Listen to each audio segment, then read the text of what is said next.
We welcome you to the ADHD Smarter Parenting Podcast. Here to heal and elevate lives is your parenting coach, Siope Kinney.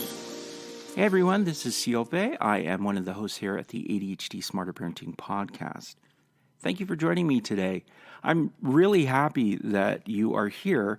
I'm grateful for the time that you take to listen, to download, and to implement the techniques that we are trying to teach you using the teaching family model, which is the model we use on Smarter Parenting. And you can find these parenting skills for free on our website at smarterparenting.com. Today we're going to be talking about complex ADHD.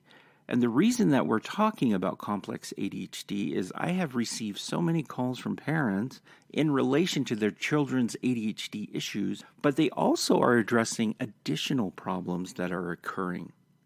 Last week I had a mother reach out to me about her son.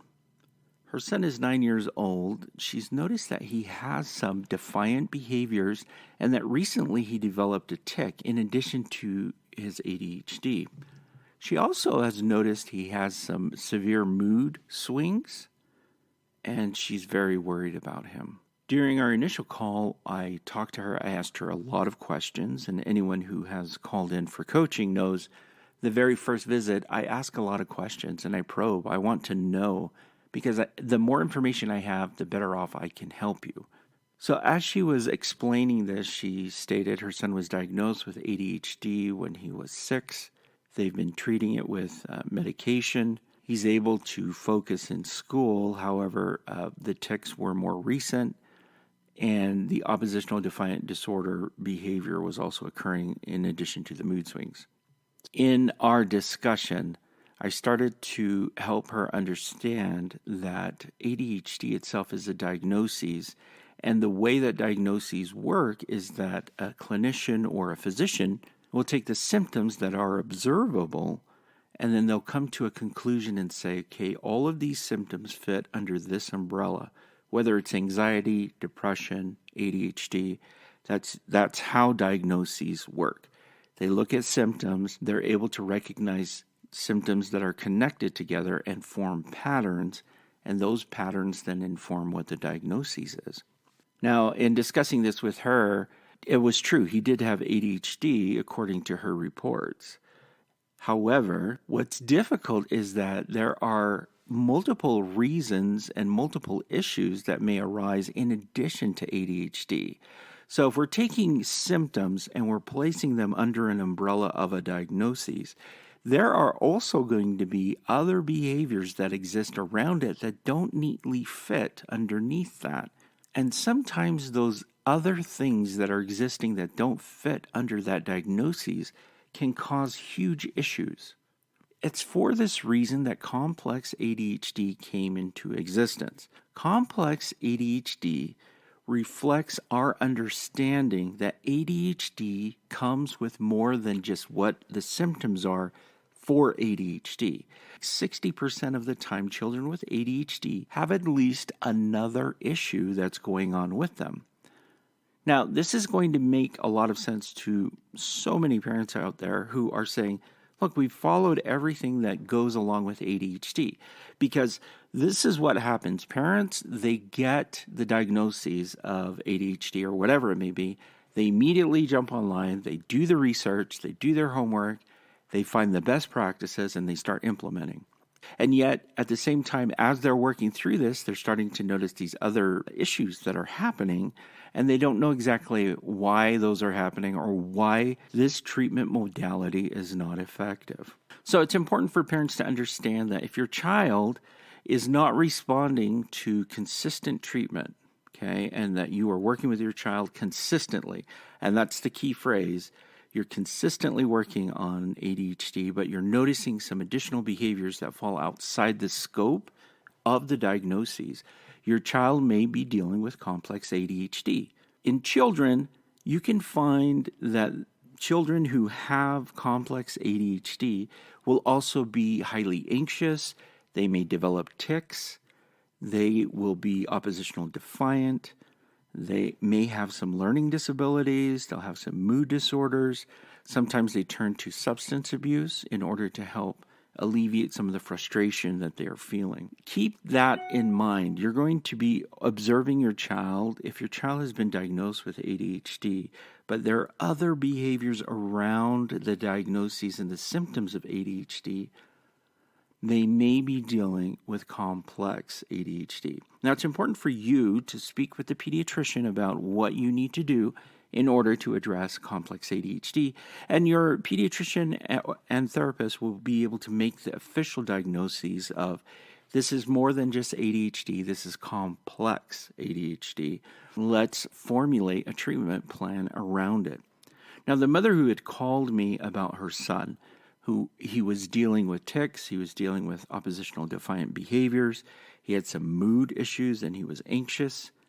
We discussed specifically those issues that fell outside of the umbrella of the diagnoses of ADHD and focused in on ways that we could help improve his overall functioning because it was affecting his life in school and with friends. Once we know what we're dealing with, we're better capable of helping. In her case, the idea behind helping her focus in on his defiant behavior was where we were going to start. And that had a lot to do with the way that she interacted with her child. The tics she was going to talk about with her pediatrician. The anxiety they were going to talk about with the clinician as well. The oppositional defiant behavior is the one that we were going to focus on as a coach and as a parent. In order to do this, we had to evaluate her interactions with her son. What are the things that she's doing with her son that cause him to continually argue with her? Now, that sounds a little bit backwards, but there are certain things that parents do sometimes that do not help the child calm down. And it's important for you to recognize your contribution to your child's behaviors. Once you can recognize that, hey, maybe I'm feeding this fire, you can back off and find a different alternative way to work with your child. So with this mother, we started focusing in on observe and describe. And the skill of observe and describe is found on the Smarter Parenting website. It's available for free. There's a video there that gives you an explanation and gives you examples of parents using the skill with younger children and older children. But what I wanted her to do was to use the skill of observe and describe with her son when he was being oppositionally defiant with her.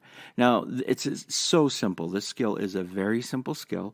What you do is you just observe your child's behavior and you describe it to your child.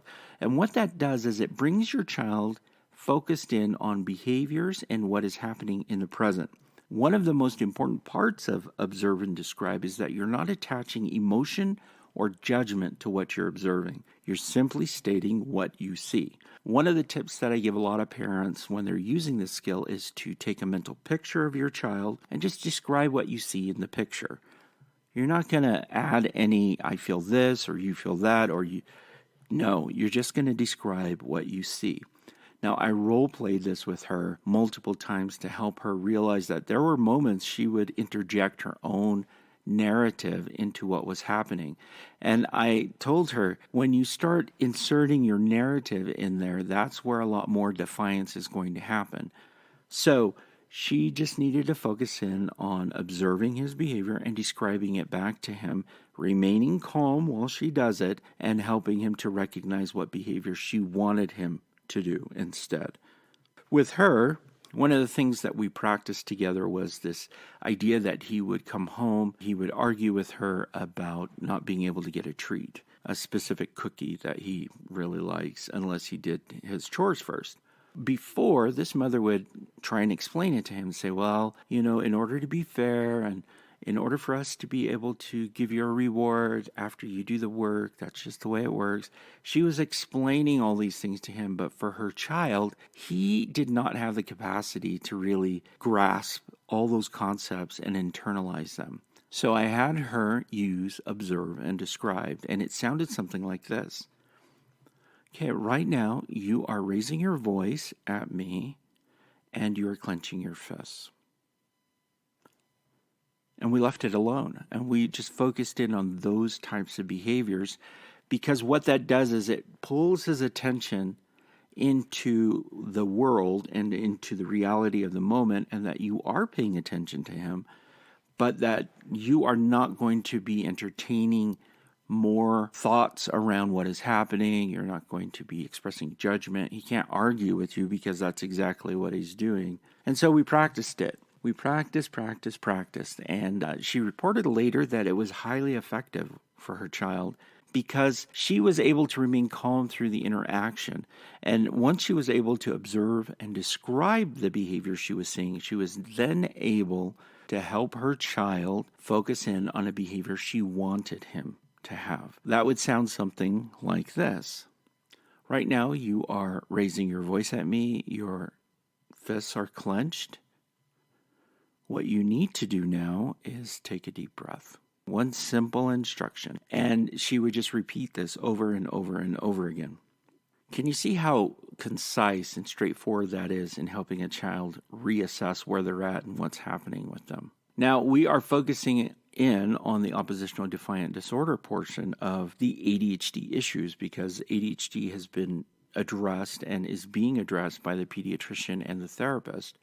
My contribution to the parenting piece is to help her realize exactly how to engage with her child in dealing with oppositional defiant behavior and what she should do in order to de-escalate it and help her son be more successful. As we continue to work together on this issue of complex ADHD, she did some research online. She was able to find out more information about complex ADHD. It's not really a term that has been around a long time, so be aware there's a lot of information out there that they're still trying to gather in understanding complex ADHD.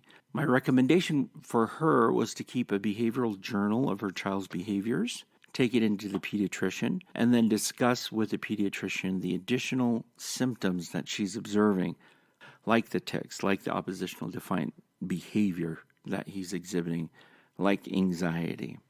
That way, it gives the pediatrician more information to help, and then we find a more tailored treatment program for her and her son to become successful. Now, I've talked a lot about complex ADHD during this podcast. It is an important topic, and for parents with children, you're going to find that this happens quite a bit, where you will be learning more and more and more about your child's struggles, and you'll want to find ways to help. I do need to let you know that with complex ADHD, or the additional symptoms that are involved with complex ADHD, there is a high rate that there are other things going on with your child in addition to the ADHD. Be aware of that. It's not uncommon. This is a very common thing that happens to people who struggle with ADHD, and especially if it's not treated. Now, in children, behavior conduct problems are more likely to occur. With adults, you'll see more anxiety and a possible issue with substance abuse to help people navigate their lives or find ways to control the things that are in their environment. Keep that in mind, that it does change over time. Are these things going to last forever? No, they're not. So just be aware things are not going to last forever. It will change, it will morph, and as you interject and you start to become a more proactive parent in your overall presentation and the way that you engage with your child is going to change as well. And some of these things may decrease to the point where they're no longer issues. If you are concerned, this is something that's going to be here forever, just keep in mind that in many instances, a lot of parents with proper parenting techniques and with treatment are able to overcome some of these more difficult issues. Complex ADHD is a very difficult thing to work with because you're dealing with so many different things, which is why asking questions is great, which is why keeping a behavioral journal is great. For those of you who are unfamiliar with what a behavioral journal is, it's just a journal that you keep in between physician visits and therapist visits that keeps track of the date, how many times your child is struggling throughout the day, the time that it occurs, and then you're going to rate it, like how severe it was. What that does is it helps you during your visits with these professionals to give them a better picture, and it helps them recognize patterns in behaviors. Many times parents are able to recognize the patterns before the clinician or the doctor is able to do that. I always recommend that parents keep a behavioral journal. One of the main reasons is once we get into a visit with a physician or with our therapist, we have an hour at most. For pediatricians, it's probably 15 minutes to tell them everything that's going on, and then they come up with a solution. If you go in there well armed with information, they can make a better decision. You can help them along that journey because you're there and you're observing these things. So just keep track of it. Take it in during your next visit and explain, this is what I'm observing. These are the things that are happening. He's always upset at around 4 o'clock in the afternoon. Is there something we can do to help him navigate that better? Those are the types of things that I would recommend that parents do. And for parents, using the skill of observe and describe in order to help de-escalate situations. And don't get stuck into trying to explain things or trying to rationalize things with children when they are in a state where they cannot comply. You want to de-escalate the situation first. You want to wait for a more neutral time and then help communicate more of the reasoning behind what you do, and what they did. So that's the takeaway. Complex ADHD, keep that in mind as a parent. There may be more than ADHD that's going on. And now you know what it is. And I want you to begin using Observe and Describe. Again, you can find that on the Smarter Parenting website under the Lessons tab. Feel free to watch the video and enjoy it. That's it for me for this week. I will see you again next week. All right, bye.